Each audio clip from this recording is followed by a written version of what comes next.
even more stuff than that.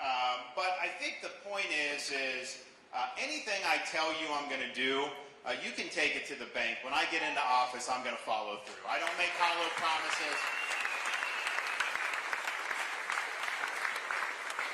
And I'm even going to follow through on other people's promises. So I don't know if you saw, on Sunday, Donald Trump was giving a speech in Iowa, and he started talking about his promise in 2016, and we all remember it. I loved it. He was going to build the wall and have Mexico pay for the wall. Probably the most famous political promise in modern history, certainly one of the top promises.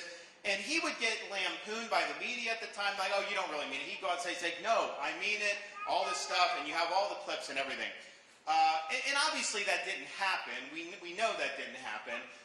But he was there and he said, look, he's like, these people are getting on me about that.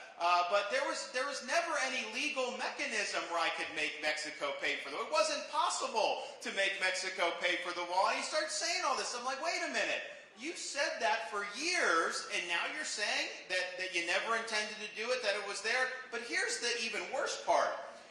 If you know how to use power and you know how to lead, you actually can get Mexico to pay for the wall. No, they're not just going to give you money if you put out your hand.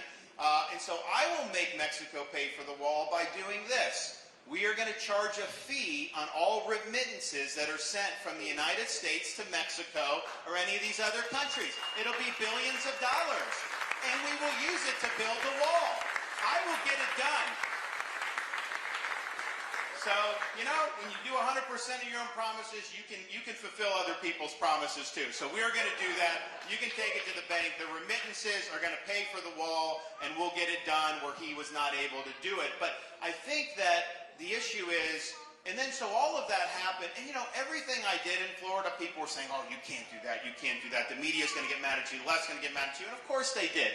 You know, we got to, as Republicans, stop worrying about what the media says about us. They're not going to like us no matter what. We got to stop worrying about what the left is going to say about us. They're going to go after us no matter what.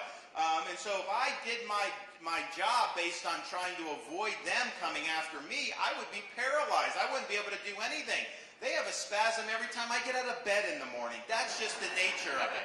So you got to lead. You got to understand that doing what's right, if you're telling the truth, that cuts through all the BS out there, and people want to see leadership and they want to see the truth. And the proof of that is when I ran for re-election,